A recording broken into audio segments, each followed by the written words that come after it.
Adaptation goes all the way back to Aristotle and Plato. And through the years, both clergy and the military and academics have a rank system where people would move through the ranks according to their experience, their expertise, their knowledge, and their impact. And this activity we do today, this meeting that we're having, dissertation defense, grew out of the idea that a student would learn from their advisor as they matured and learned how to sort of tackle the discipline with which they were studying. They would eventually get to the point where they had enough expertise to debate somebody on this discipline that was not their advisor. It was a very public event. That event made sure that everyone knew that the candidate had now become the rank of doctor or the highest ranked clergy or the highest ranked academic in their field. This has evolved not to debate, but instead to have a forum by which people can verify and acknowledge that this person has reached the level of doctor. So that's where we are today. I'm very happy to be with my colleagues, Dr. Black and Dr. Fu.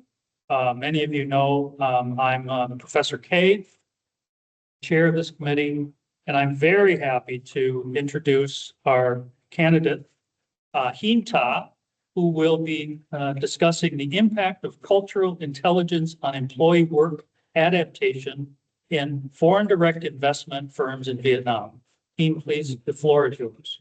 Thank you so much. Good morning, esteemed professor and meeting members. Okay, so my name again is Hien, and so proud to be here today. Yeah, so that I can have an opportunity, very valuable opportunity to lead a presentation in front of the dissertation community. Yeah, thank you everyone so much. Again, thank you my friends who are watching me online at home. Okay, thank you so much for your question. It has brought a source of inspiration for me thanks to your friends. Okay, and the presentation today, the title is the impact of cultural intelligence on employee work adaptation in foreign direct investment firm in Vietnam. Yeah.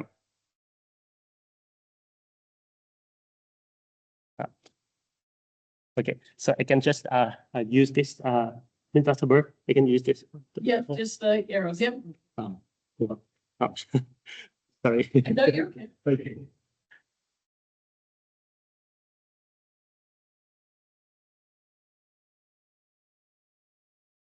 Page down.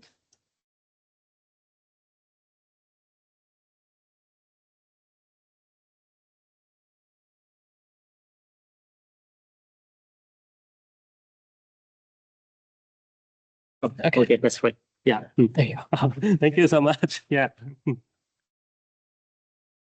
Yeah, and before moving into the presentation, I would like to briefly note that this study builds on the research publication derived from my DBA coursework.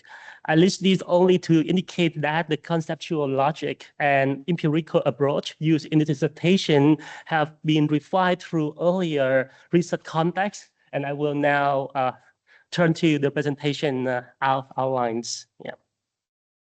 My presentation today is structured into 4 principal sections, and I will begin with the introduction, which will establish the context and rationale for the study. This will be followed by a literature review. The third section will detail the methodology, data analysis, and research findings within the main focus of the study. And finally, I will conclude by discussing the result and provide implication and limitation on this research. Yeah.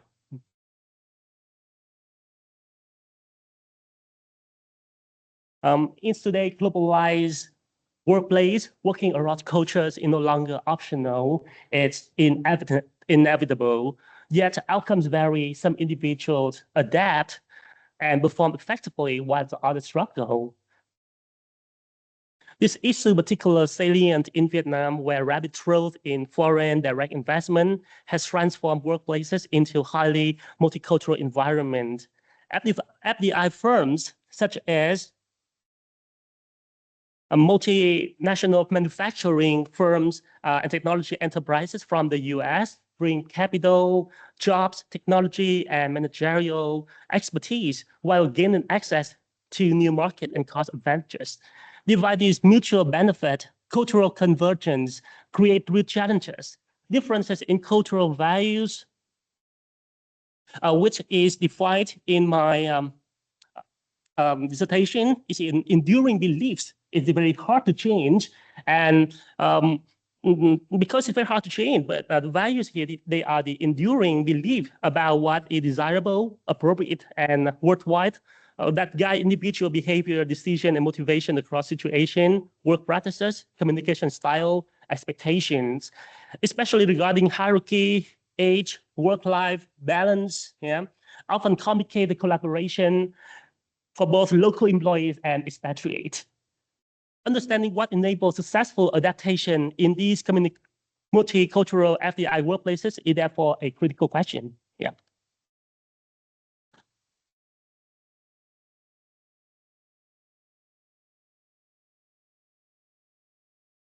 So first, I like to talk about what I mean by work adaptation. So work adaptation is a psychological state of comfort at work, and this reflects two things. Okay, and I brought the two things here into my scale to measure the dependent variable, which is the work adaptation here. Since it's a state of psychological state of comfort, and this reflects the first one, the emotional capacity, the emotional well-being of the worker to deal with stress, to deal with intercultural stressor.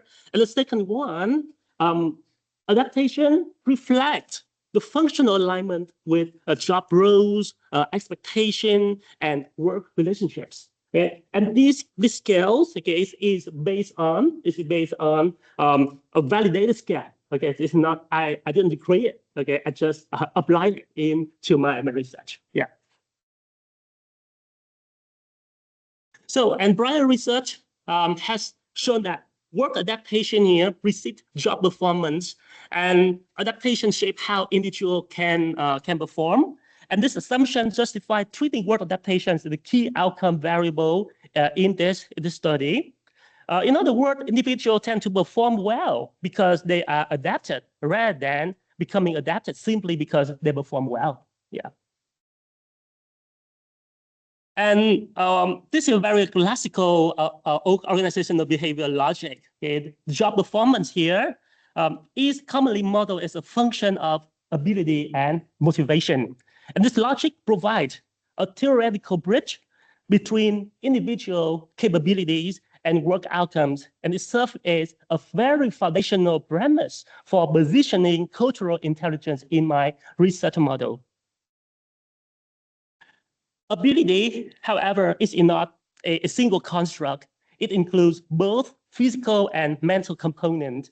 And in the context of expatriate and managerial work, physical ability is relatively less relevant. What matters more is mental ability, particularly the cognitive complexity. Cognitive complexity refers to the capacity to process multiple sources of information, recognize relationships among them, and make sense of nuanced and ambiguous situation. And this becomes especially critical in intercultural work environment because high levels of cultural diversity introduce miscommunication, conflicting values, and information overload.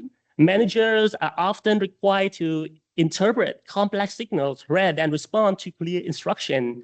Managers with high cognitive complexity tend to think less deterministically. They are more aware of internal conflict and cognitive dissonance, more willing to consider multiple perspectives, and more capable of evaluating alternative courses of action. And therefore, the mental capability here plays a central role in how individuals adjust to such contexts. And based on this reasoning, cultural intelligence can be understood as a specific form of cognitive complexity, right? The mental capabilities that enable manager to function effectively in culturally diverse setting. And cultural intelligence study is conceptualized as standalone. I mean, okay. So I mentioned the job performance is a function of motivation and ability. And so I use a very classic model of OB to apply into my research. That's called the cultural intelligence. Okay, that comprised of both ability and motivation. Okay, and here in my research, I position abilities as the cognitive complexity or the mental capabilities. Yeah. And then this becomes, the conceptual spine, okay, for my whole research. Yeah. So the specific aim of my research, the purpose of this quantitative study to examine the impact of cultural intelligence on the work adaptation of employees in FDI firm in Vietnam. And this study aimed to determine whether higher level CQ are associated with more successful employee adaptation in these culturally diverse workplaces. So the research question here is, does CQ significantly predict the level of work adaptation, classifies and categorize a lower, intermediate, and integration level among the employee at FDI firm in Vietnam. So, and this study, again, is grounded in the conservation of resources theory by Hoffel. This is a motivational theory centered on the principle that individuals are driven to obtain, retain, and protect value resources. The stress arises when resources that threatened with loss actually lost, or when investment failed to yield resource gain. And resources, it can be object, condition, personal characteristic. And when the resources threaten loss, individual experience stress. Conversely, resource gain or sufficiently enhances their ability to cope and adapt. And this framework is highly appropriate for the current study, as it allowed for the conceptualization of CQ as a key personal resource that enable individuals to adjust more effectively in culturally diverse work environment. And within the COR framework, CQ qualifies as a resource because it values personal characteristics that enable individuals to achieve goals and protect other resources from being lost due to intercultural misunderstanding. By framing CQ as a personal resource, this study can possess a clear testable hypothesis. Higher level of the CQ resource will predict more successful work adaptation outcomes. And this theoretical alignment directly supports the research purpose and provide a rationale for investigating this predictive relationship. So to establish a clear theoretical foundation for CQ, it is essential to first consider the broader concept of intelligence, which is widely viewed as a multifaceted capability to adapt to, select, and shape one's environment. Despite the shared understanding that intelligence is inherently multidimensional, other specific constructs like social intelligence and emotional intelligence are culturally bounded. And because the norms for social interaction and emotional expression differ across culture, the intelligences are not universally applicable and fail to adequately explain effectiveness in cross-cultural settings. Cultural intelligence emerged to address this gap, and it defined as the capability to adapt and interact effectively with individuals from diverse cultural backgrounds. And mirroring the general definition of intelligence, CQ, the system of interacting ability, the mental ability, the cognitive complexity that allow individuals to adapt to and shape cross-cultural context. So as I mentioned in the proposal, right? The components of the CQs are the knowledge. And I consider the map, the mindfulness, consider the compass, and the skill, and it works as the vehicle to drive you toward the success. Yeah.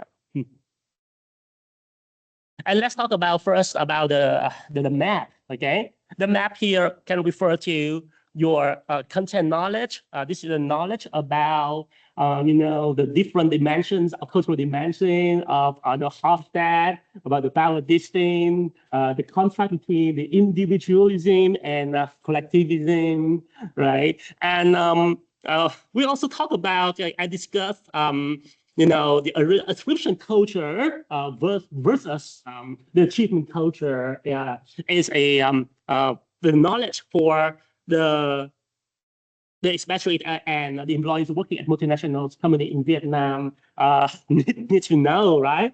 And more important, this is the process knowledge. The process knowledge is about the psychologists they always separate between the content based and or the needs based and the process based. For example, the motivation. Let's talk about the motivation theory. Yeah, it's a distinguish between the need-based analysis to answer the question of why.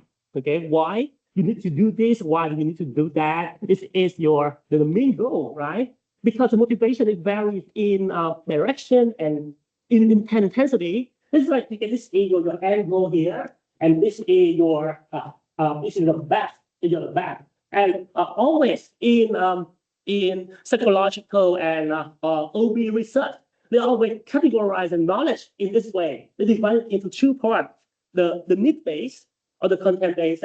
They answer the question why we need to do this, why we need to do that. Okay, and the process based I'm sorry, for the need-based ask the question again, what you are aiming for? What you are aiming for? For example, are you aiming for the need for achievement? You have the need for power, or you have the need for affiliation? Yeah, according to motivation, human motivation theory. Yeah, and about the process, they answer the question. Oh, what initiates the response? What initiates what is the process of having that a kind of particular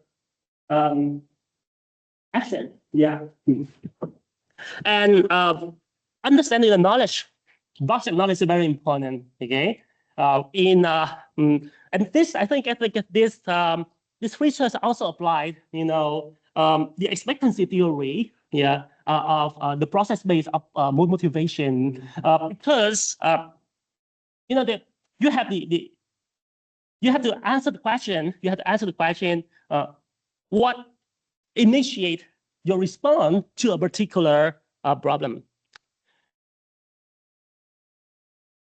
So that's now the compass or the mindfulness come into play.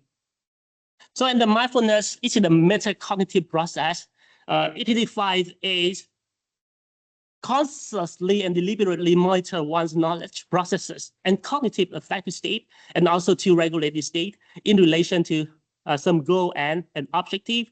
And the function of mindfulness and its related dimensions serve as a cognitive buffer against ethnocentric bias and help individuals manage ambiguity. And this is the process of my mindfulness. I would like to explain it very briefly. But this process, mindfulness, actually, according to a lot of research, mindfulness is a motivational part. It's about recognize yourself, your own self, and your self-identity. And this is the motivation that closes the gap between the self, your current self, and the self-identity, the one that you want to be. So that's it. What's mindfulness about? Yeah. Okay. And it follows the process, three-step process according to Thomas and Eason in 2003. Yeah. And the first step is to recognize your awareness. Okay. And then the second step to make the attributions beyond the attribution theory. Okay. So teaching, when you teach the knowledge for the expatriates or for for the employees working at multinational, you teach them the knowledge. That's the knowledge you can teach them, the process knowledge. They need to know about the process, the whole process, what A need to be, what B need to see. Yeah, and attribution is also the theory, right? Okay. This is about interpreting the causes of the problem from the internal or the external sources. And the last step is to select the cultural strength and evaluating the solution. Yeah. And again, yeah, motivation, human motivation varies in this direction and intensity. We have need-based theory, what motivates people, and the process theory, why as such behavior is initiated. The scale that I use to measure the CCQ, it has it separates mindfulness and motivation as different constructs, but I aim to combine the two constructs using the a Korean motivation theory model of London. He's a very famous researcher in terms of self-awareness. Okay? And he said, okay, self-awareness or mindfulness is the motivational part. So why we have to separate it? And my results show that, okay, when I do the EFA, the exploratory factor analysis, and some of the variable is loaded into both mindfulness and motivational construct. Okay, and this I think is a very important contribution from my dissertation. And when we this are the kind of the knowledge that we can teach again, and when we can apply this research into the curriculum, when we train the expatriate when they are about to go to other countries for their expatriation. Okay, you can teach them about the motivation theory, the process of perceptual selectivity, from how you select a particular a specific cues instead of not selecting this, but you select that. Okay, this is about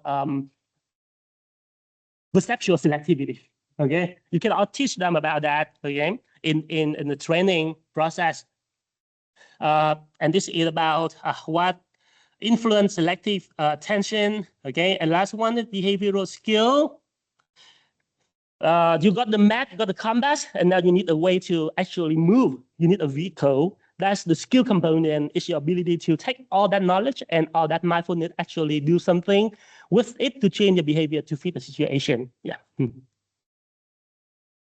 And so you got the toolkit now, you map the compass and vehicle, what's the payoff? What does it actually look and feel like when you start putting these tools into practice? Well, it looks like a journey, an adaptation journey, right? Okay. And work adaptation, it is a psychological state of comfort when performing work-related tasks. And successful work adaptation is essential in high-stake environments at a foreign FDI firm. It's directly linked to improve job performance, okay? Increase organizational commitment and reduce turnover attention. Yeah. And cultural intelligence is viewed not as a fixed rate, but as a developmental skill augmented through experiential social learning. Thomas, development psychology, put forward a developmental model of CQ growth grounded in developmental psychology. And the 5 stage of CQ developmental process begin with individuals who are oblivious to cultural disparity and adhere to their own norms without contemplation. This is stage 1. After this stage, people start to notice the cultural mosaic and become curious about it, but they still have trouble understanding the complicated truths. And stage 2, in stage 3 and 4, term accommodation and assimilation respectively, people demonstrate that they have a deeper grasp of cultural differences. People demonstrate that they have a deeper grasp of cultural differences. However, the developmental level for stage 3 and 4 are different in terms of the amount of effort being exerted to behave in the right way. Finally, with continued practice, people reach stage 5, where they develop a flexible repertoire of behavior that let them move between culture with little effort. This developmental process of cultural intelligence aligns closely with the typological model of articulation, which describes the simultaneous process of cultural and psychological transformation, resulting from prolonged interaction among the cultural groups and potentially leading to adaptation. And so adaptation is also the developmental process. And in this research, I've categorized into 3 levels. Okay, the first level is the low adaptation level, the separation level. Okay, and my research question is, okay, does the low adaptation level correlate with the stage 1 and stage 2 CQ developmental model? And the second level is I term it intermediate adaptation level, and this aligns with a very typological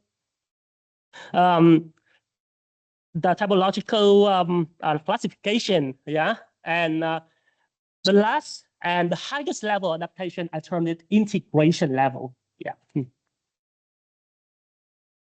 So this leads to my research hypothesis. Hypothesis number 1, lower cultural intelligence is associated with a higher likelihood of lower level adaptation. Hypothesis number 2, moderate cultural intelligence is associated with a higher likelihood of intermediate adaptation. And hypothesis number 3, higher cultural intelligence is associated with a higher likelihood of integration adaptation. And I aim to answer the research question and resolve the hypothesis using the multinomial logistic regression, yeah, and with and also coupled with ANOVA analysis, yeah. And the dependent variable in my research, the word adaptation, and the independent variable, the CQ component, which is comprised of knowledge, mindfulness, and skill. And the covariate for this model also control for demographic variables such as gender, age, marital status, work role, industry, and origin. Yeah. So this is my plan for the analysis. The primary method, as I mentioned, a multinomial logistic regression, and this method chosen because the dependent variable, the work adaptation, is an order. Categorical variable with 3 levels: lower, intermediate, and high. Okay. I'm sorry. Okay. In this model, I run four different models. The first model I use lower is the reference model. The second model I use the high adaptation and reference. Okay. And the third model I use the lower level again. But I control for other covariates. Yeah. And the model output, the MLR, will estimate how 1 unit change in its CQ component affect the probability of an employee being classified into the low or high adaptation category relative to the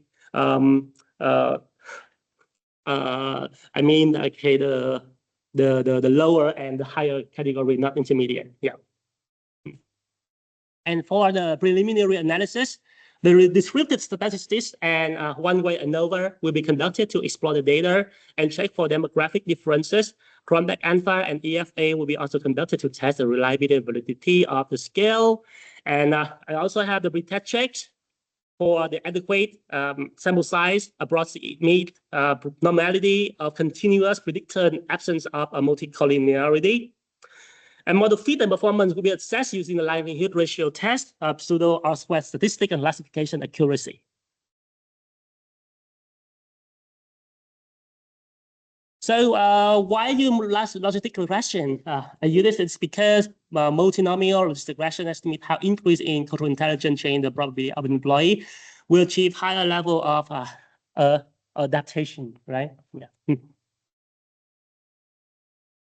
And this is my logistic regression model, as you have seen in my research. And the final sample of 130 participants reflected the diverse composition of the FDI workforce in Vietnam, including both Vietnamese and foreign employees across sectors, such as business, education, healthcare, and technology. Reported in the descriptive data set, the sample consists of 54.6% male and 45.4% female participants. Each range from under 30 to over 50, with the majority falling between 30 and 49 years old. Participants varied in marital status, national origin, industry, and organizational role, providing a heterogeneous pool that aligned with the multicultural characteristic of FDI workplaces in Vietnam. Normality was examined for the three continuous predictive variables, and the descriptive statistic further supported the segment with knowledge using a mean of 4.51, with standard deviation of 1.25, mindfulness a mean of 5.40, and skill a mean of 5.23. Collectively, these values reflect adequate variability across the sample and do not indicate problematic distributional pattern. Pearson correlation coefficient among these three predictive variables, knowledge, mindfulness, and skill range from 0.440 and to 0.602 are statistically significant at the p-value less than 0.01. And this correlation indicates moderate association with the approaching the multi-clarity threshold of R greater than 0.90. Two statistical tests were conducted to determine whether the data were suitable for the factor analysis. The initial KMO measure of sampling adequacy was 0.819, and pilot test of sphericity was significant chi-square with p-value less than 0.001, indicating that correlation among items were sufficient for EFA. After the refinement, the second EFA produced an identical KMO value. The coefficient suggests the item with each dimension of CQ, as well as the measuring work adaptation, reliably capture coherent underlying construct. The high reliability value for knowledge and work adaptation scale indicate an especially strong degree of internal cohesion among items, while mindfulness and skill also demonstrate robust reliability appropriate for use in multivariate modeling. The initial EFA employed principal component analysis with varimax rotation to examine underlying structure of CQ measurement items, and the rotated component matrix revealed a 5-factor solution. However, substantial cross-loading and theoretical inconsistencies indicated that refinements was necessary. Because the initial 5-factor solution did not fully align with the theoretical for dimension cultural intelligence model, a second EFA was conducted after removing items with ambiguous and cross-loading pattern. The refined analysis produced substantial improved 4-factor solution, explaining over 72% of the total variance. And after rotation, the factor structure was balanced and theoretical coherent. Knowledge, mindfulness, skill is demonstrated clear and stable loading pattern, indicating improved construct clarity. One notable finding was the mindfulness item, which is loaded into both motivation and mindfulness. Okay, and rather than indicating measurement weakness, this pattern is theoretically informative. It reflects the dual nature of mindfulness as both a motivational readiness to attend to cultural cues and a metacognitive capacity to monitor and regulate interpretation during intercultural encounter. And overall, these results support a refined and psychometrically stronger measurement model and provide empirical justification for conceptualizing. Mindfulness is a holistic regulatory capability consistent with Thomas' developmental CQ framework. And this slide summarized a result of the one-way ANOVA, examining whether CQ, cultural intelligence, differ across level of adaptation. Participants were classified into 3 adaptation groups: lower, intermediate, integration. The analysis shows statistically significant differences across the 3 CQ components.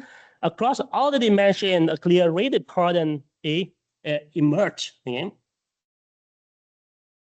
So this table, okay, why I use the ANOVA is the reanalysis. Okay, I use this to examine the differences. Okay, and I ask question: is there statistically significant relationship between the level of CQ and the level of adaptation? And ANOVA can show a very prominent and clear result that there is an association between the different level of CQ and different level of work adaptation. Yeah.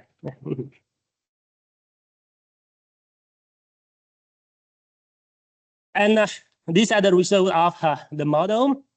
In the study, I did not rely on a single regression model. Instead, I used a sequence of multinomial logistic regression models. Model 1 and 2 focus on interpretation and developmental meaning. Model 3 serves as a robustness check, ensuring that the findings are not dependent on model specification. Model 4 moves beyond what predict adaptation to examine how CQ components interact as a system. Importantly, these models are complementary, not redundant. Together, they allow us to uncover both pattern and mechanism of cultural adaptation. So this is the result for my model 1, and I use low adaptation as the reference category. The key question is what enables employee to move out of low adaptation?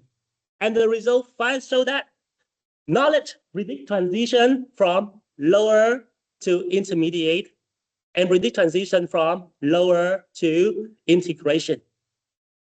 Mindfulness strongly predict integration. Mindfulness does not predict the transition from lower level to intermediate level, but mindfulness predict the transition from the lower to the highest level, which I term integration. Yes. So what's the iteration here is our cultural knowledge initiate upward movement. Mindfulness is essential for full integration, and behavioral skill alone is insufficient for earlier stages.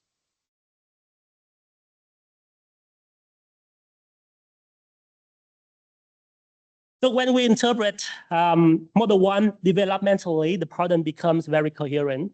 Moving from lower to intermediate appear to be a cognitive transition.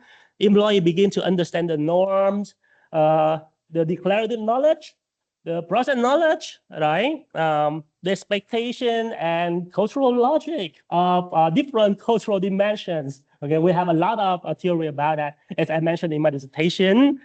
And moving from intermediate into integration requires something deeper. That metacognitive awareness, reflection, self-regulation, which is captured by mindfulness. And the absence of the skill effect here suggests that behavior alone does not drive adaptation unless it is grounded in understanding and awareness.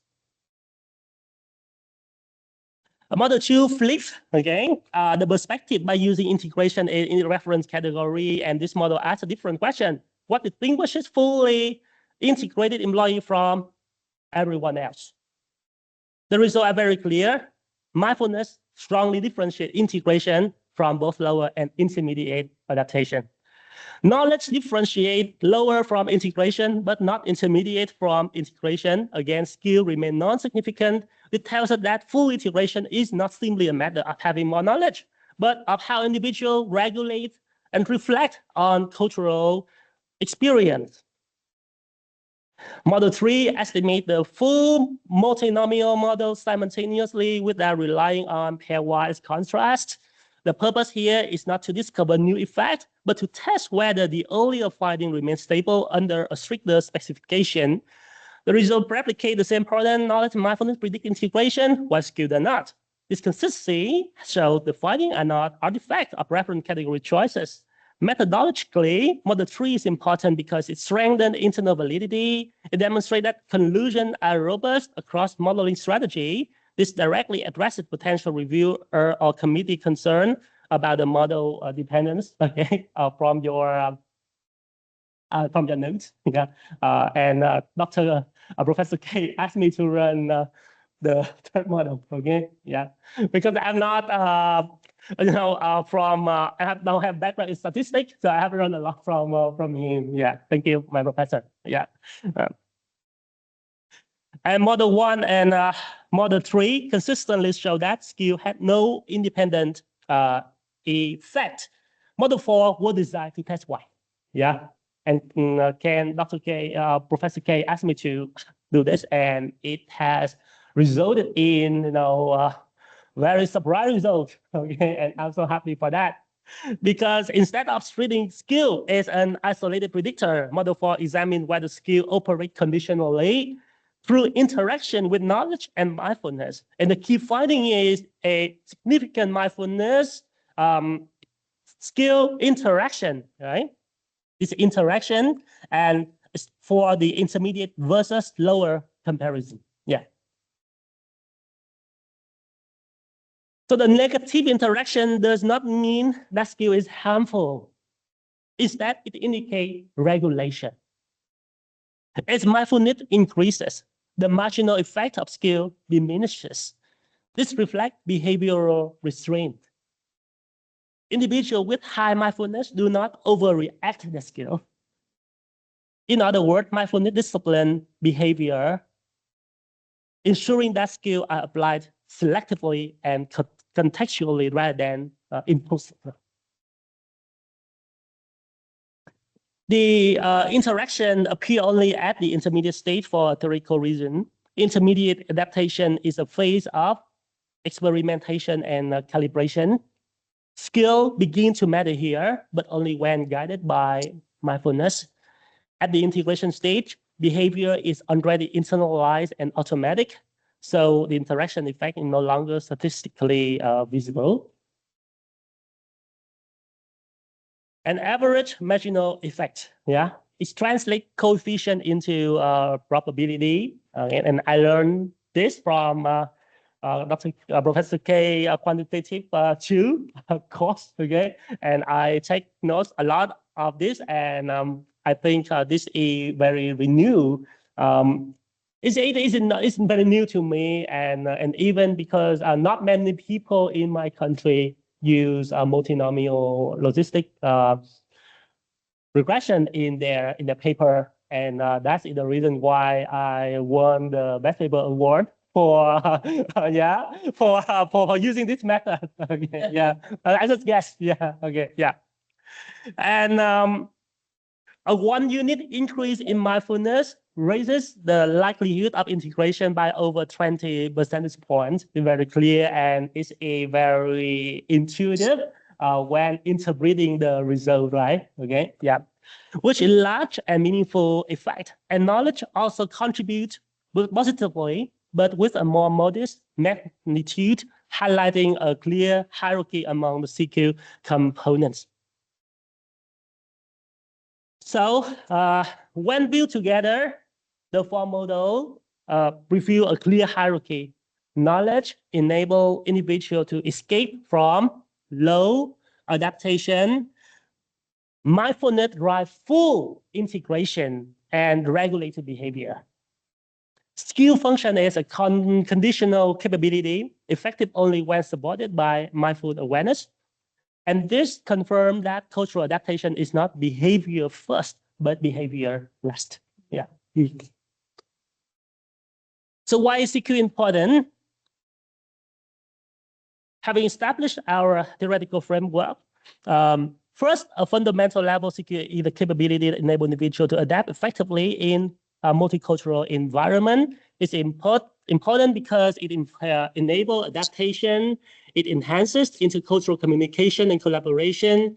It's critical for its battery success and performance. It's a key predictor of cultural adaptation in various industries, contribute to foreign investment strategy, and a study in Vietnam show that cultural intelligence positively influences job performance. Like it must, right? It's a must, okay? In multinational companies in Vietnam. But in this research, I position CQ, it does not improve job performance directly, but through a non-direct pathway via work adaptation. So in the final part of the dissertation, I move from explanation to application. The regression results show that CQ does not function as a single skill, but as a developmental system, with mindfulness playing a regulatory role and behavioral skill operating conditionally. To translate the finding into practice, I propose a training framework grounded in social learning theory of Bandura, okay, which explicitly explains how complex, context-sensitive behavior are acquired, regulated, and sustained. Traditional behaviorist theories such as classical and operant conditioning emphasize observable behavior shaped by external reinforcement. While effective for simple or routine behavior, these approaches are insufficient for cross-cultural work, where the same behavior may be appropriate in one context, but inappropriate in another. This limitation helps explain why behavioral CQ did not show an independent effect in my model. Cross-cultural adaptation requires cognitive, meditation, and self-regulation, not just reinforcement. And I would like to apply the social learning theory because it extends beyond behaviorism by recognizing that individuals actively process information from their social environment. Yeah. And when we map CQ only onto this framework, the alignment is very clear. Cultural knowledge and mindfulness reside within the person component, while behavioral CQ represent enacted responses. The environment provides cultural cues and consequences. Crucially, mindfulness function as the regulatory bridge, explaining why skill alone is insufficient without contextual awareness. Exactly what we observe empirically. I think, okay, this is about the self-management process, okay? And this is my proposed CQ training framework. This is called a state developmental model. And I hope to have another paper related to the training, okay, curriculum, yeah. And based on the finding, training should begin with social learning and cultural sense making, followed by mindfulness and self-regulation development. Only after these foundations are established should behavioral skill as trained and refined. And this sequencing reflects both theory and empirical evidence. The key contribution to this framework is that it reframes CQ development as a regulated learning process, not a checklist of behavior. And mindfulness is not an optional soft skill, it's a mechanism, it's a motivational spark that closes the gap between what you are now and what your future self-identity, the direction. This is the direction you want to pursue through the process, yeah, of self-awareness or mindfulness. And the key contribution of this framework is that it reframes CQ development as a regulated learning process. In terms of theoretical contribution, the core contribution of the study is the demonstration CQ operates as a developmental and regulatory system. Mindfulness is the central mechanism that transforms knowledge into adaptive action. Skill is not dismissed, but repositioned as a context-dependent outcome of earlier CQ development, and ultimately successful cultural adaptation is achieved not by doing more, but by doing less, more mindfully. Yeah, thank you. So these are the practical measure contribution. As I have mentioned, I'd like to propose the training curriculum for the expatriates and employee working at multinational company in Vietnam with a very strong presence of U.S. firm. Yeah, and this is the end of my presentation. Also, okay, this assumption, I'm sorry, we still have a limitation, right? Okay, in this research, the sampling bias, the non-probability snowball sampling method limit the generalizability of this research. This is the self-report data, and this is the cross-sectional design. Okay, within about, I think I collect the data and process and analyze that within only 2 months. Yeah, 2 months. Yeah, 2 months. Yeah. So maybe there are omitted variable because this model does not control for other influential factor, and it's a context specificity. It's a unique to Vietnamese context and not generalizable to other. And thank you so much for listening. Okay, and I really appreciate your presence today and your questions. Yeah, thank you so much. Yeah. Cái này là xong rồi. Thank you. Thank you very much. Excellent presentation. I know I have a number of questions. I always do. Yeah. But I want to open it up to my colleagues to begin with maybe comments, questions that you might like to have Hien field for us. So, Dr. Fu. Well, thank you again for a wonderful presentation. I learned a lot, and I think the whole project is really it's theoretically grounded, and so especially the way that you sort of use existing theoretical models and create something new. So that's very impressive. I also think that so this study contributed to an understudied kind of subject, right? This you're filling in a gap in terms of sort of studying FDI investment firms, cultural intelligence in that in a very specific context. Yeah. So I also think that you very well defined the research question. And I'm not familiar with some of the methodologies that, especially the statistical part of it. But I think that overall it's a very impressive study. So one question I also like the metaphors that you're using to describe the three components in cultural intelligence, like knowledge is the map, right? And mindfulness is the compass, right? And then skill is the vehicle. And your findings seems to suggest that as long as we have the GPS, right, the compass, then we'll be fine. So that's the driving force. It's almost like how today's EV vehicles, the electric vehicles work.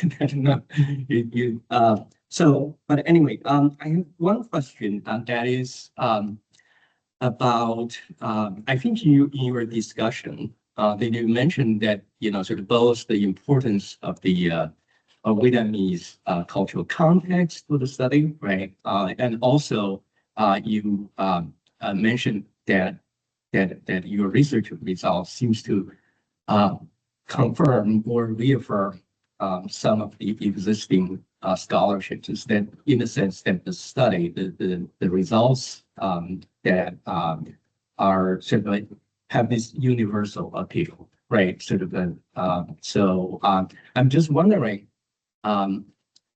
when you look at your preliminary analysis of the data.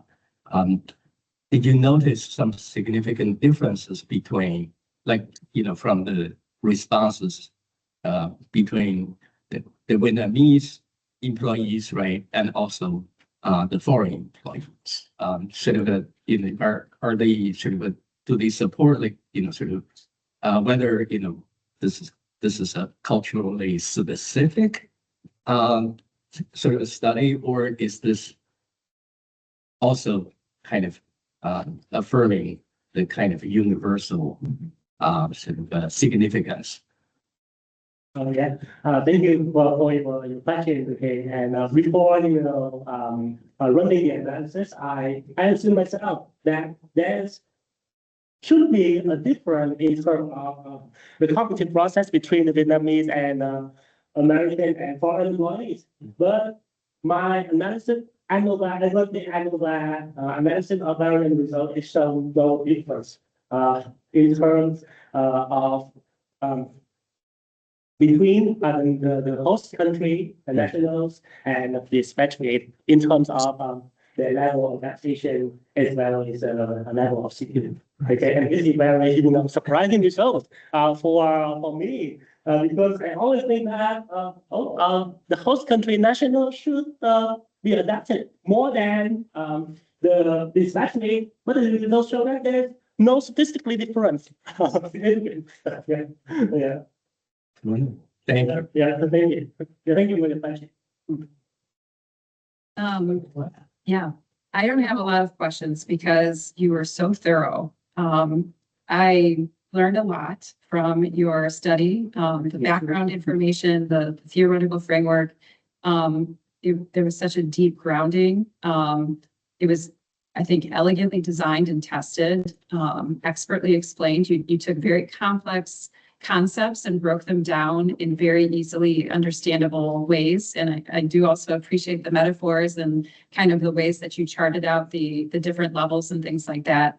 I think that your study has a major contribution to theory around CQ specifically as a developmental system. I think that that is profoundly important and significant, and it has hugely important practical implications around that social learning and the ways that companies and managers can create trainings to help employees to become better adapted in the workplace through this kind of developmental process. So my biggest question from when I sat down with you for your proposal defense was, I'm wondering what the practical implications are going to be. And so you had said like your next step is going to be like, now what does the training look like, right? And so to me, that was my main question. Like, what does the training look like for this? Like, how do you take this framework and build it out into an actual training for employees? So I don't know if you have any initial thoughts around what a training like that could entail. Yeah, absolutely. Yeah, okay. This research should inform the training practice. Yeah, and when talking about the mindfulness, it's quite an abstract concept, right? Okay, but I aim to train either an HR manager, I will train them the self-awareness and the mindfulness concept. This is because this is what the true integration of learning for the both especially and international. And as I mentioned, okay, in this research, I will apply this one, the social learning processes in the study. And for the next research, again, I will try to combine both CQ and emotional intelligence.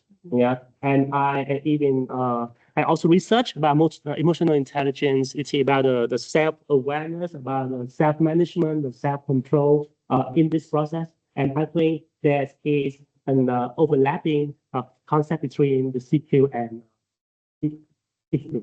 Yeah. Yeah, and I will apply them into my future training curriculum. Yeah.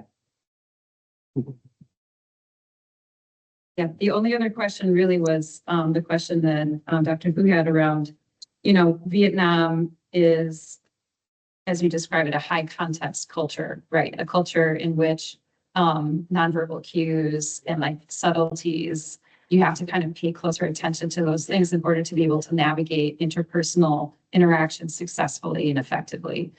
So my question was, I know that you said this was a very specific study. It's not generalizable to other perhaps cultures or countries, but I'm curious just to hear your thoughts around if you were to replicate the study in a low context culture where cultural cues in these kinds of interactions might not be as salient, if you think you would find similar results. For the cultural dimension, we have a lot of things, right? For example, in the Hofstede cultural dimension, we talk about the bound of distance. We talk about the contrast between individualism and collectivism. We talk about femininity and masculinity. Okay, the culture of competition, like in the USA, and the culture of the friendship. In Vietnam, it's a high complex culture. Definitely, my father, my father, my grandfather, all the way teach me never say things fully. Just say things halfway there. This is the lesson. Because this is part of our culture, and I think Dr. Fu also share share with me in terms of that whole culture, right? Okay. And definitely, I want to understand, the level of CQ and adaptation level of the people from higher, from a low cost culture. But at the moment, the results should be the same between my research has shown that there's no statistical difference between in terms of both work adaptation and CQ. Yeah. I'd be really curious to see that study. It's Yeah, because of the time constraint. Yeah. But the time constraint. Yeah. So I definitely will do another study if I have a chance. Yeah, definitely. awesome.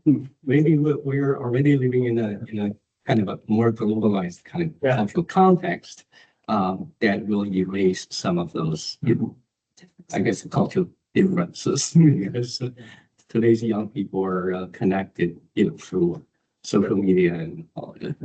So there is a global culture, emerging kind of global culture that might have played a role. Even as I looked at what his breakdown of the age groups, which I don't know if I'm supposed to talk, but I will anyway, just because I want to.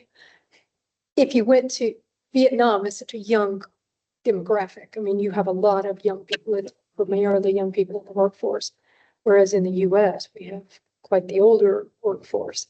And so I'm just wondering too, if that age difference culturally kind of would influence your results. So if you went to maybe the UK, where again, it's older or something else, and to your point, the context is maybe a little different, whether your results would be different. Yeah. Yeah. Thank you. Thank you. So as always, I have lots of questions. So first one that I'd like to bring up is your study is a point in time. Yeah. Do you think that skill has anything to do with the speed of adaptation? Because you don't have that dimension.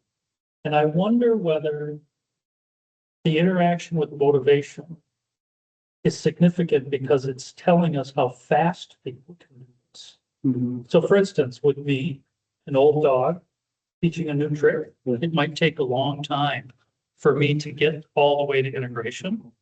Whereas you take a young person, they have skill and they can get there very quickly. And I wonder if there's a way that you might actually attack them. Do you have an ideas on that? Definitely the CVC or cross-sectional study. Mhm. Yeah. And You can't do that here, but how would you? The most logical study with result like this. Because I think since both CQ and work adaptation is stem from developmental psychology, it is the developmental process. So a longitudinal study, I think, will satisfy you. That's probably, just like I concur. Okay, well, second question. Mindfulness 6 showed up in 2 factors. It was the only one. What were the questions? Do you know what the questions were? Yeah. How? Because that tells us the 2 factors. The problem with factor analysis is you have no idea what they are. You just know that they're mathematically there. But the fact that you have one that shows up in both, if you read those questions carefully, it might tell you what those 2 factors are. Do you have a sense of what they are?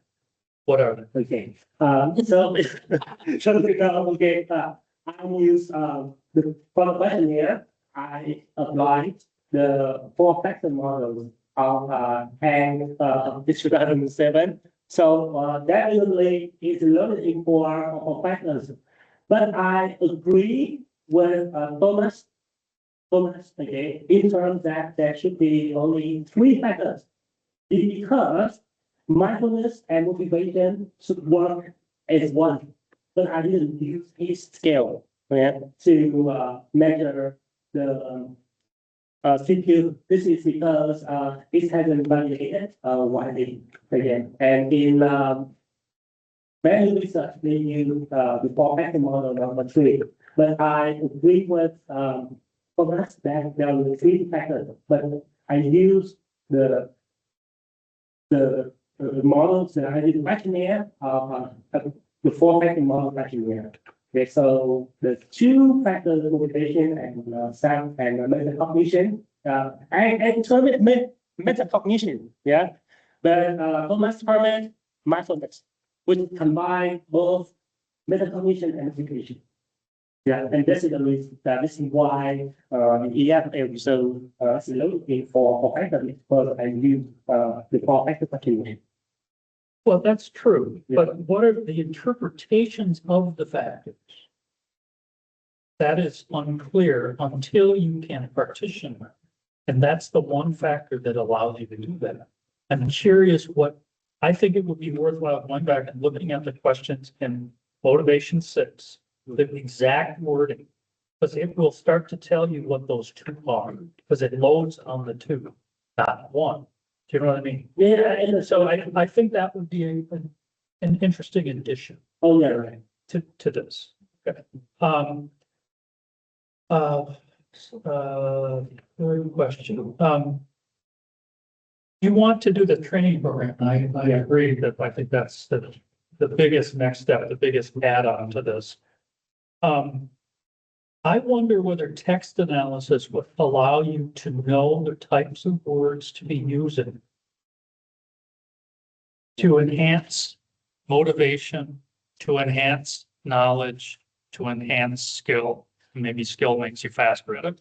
But I wonder if you took verbiage where you would say, this is high integration, and you took a factor analysis, the text analysis of it, you could pull words out that you could necessarily say, that should be in the training program.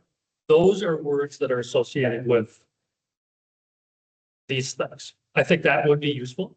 Yeah, I will try that. And I also, my last one was consistent with all of our comments. Where I have a sense of where you might apply this.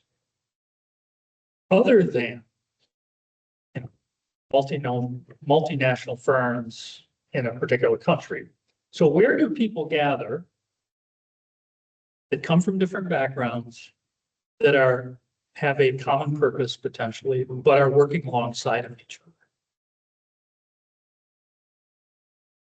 Colleges. Oh, yeah. Yeah. Definitely, we all know, even the values, we all different value. And actually, it's okay, from my understanding, every model comes into one word. This is about the belief. Yeah, because the belief is so enduring that it's very hard to change, right? We have the terminal values and we have the instrument values, right? Okay, everyone has their own needs. Okay, maybe I have the need for achievement. You have a need for power. You have a need for education, and this is the possible direction you are aiming for. But in order to achieve that need, we need an instrument, right? This is an instrument, and I think it's very useful if you can study how for context. Yeah, I just think the context would be great because do people come in and do they adapt to where their environment is? Do they thrive in that environment? Or do they say, I feel like I want to go home. And that happens a lot. And this is one context which I think is the culture's the same, but you're getting, well, at least the country is the same necessarily, but you're getting different cultures to come in. That might be a nice context to try this again. But, excellent work. Excellent work. I think unless there are other questions, I think we might ask to actually mute that. I don't know that we need to not. I can. And perhaps if you would, there's a bench right around this corner. And I will come out and have you come back in a few minutes. I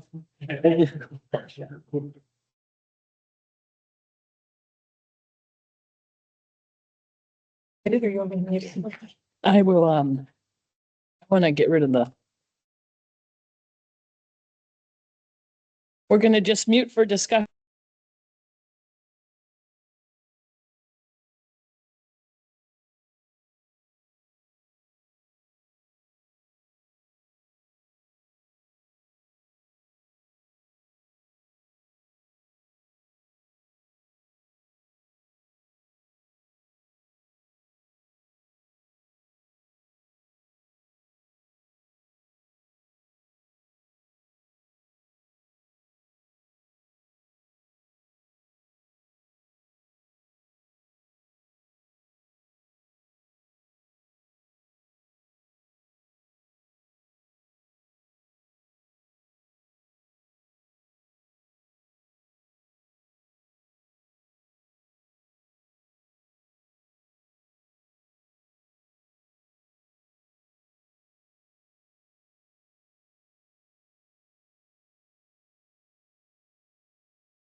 Oh, really, thank you so much. Thank you. It's really enjoying working with you. Yeah. Wish you the very best. Yeah, I wish you continued success in your future endeavor. Thank you. Yeah. Congratulations, Dr. Tsai. Oh, thank you so much. That you have, provided a lot of inspiration for me through your encouragement. Okay, although this is the first time we Met in person, yeah. but I had the feeling that we have met for so long. Yeah. Yeah. Good luck with everything. Yeah, thank you so much. Yeah. It's so great. Congratulations. Yeah. Congratulations. Very well done. Very well. Yeah. That's the thing I did you.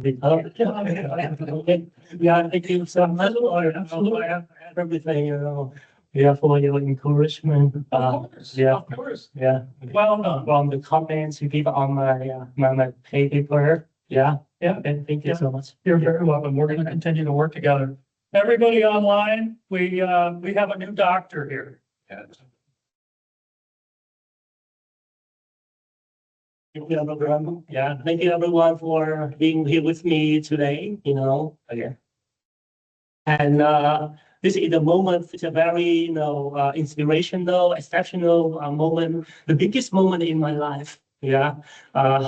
From being here in a more than, I think, 100-year-old university with a very long and traditional university in the United States. And then this is my prestige, my, biggest honor for being here today. Thank you, everyone. Yeah.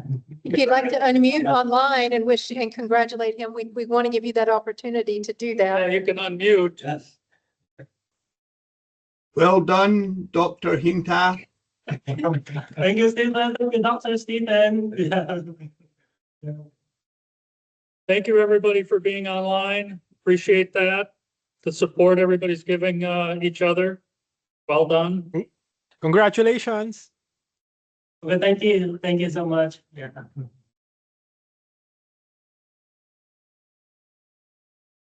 Thank you, everyone. Thank you. Thank you. Have a good day, everyone.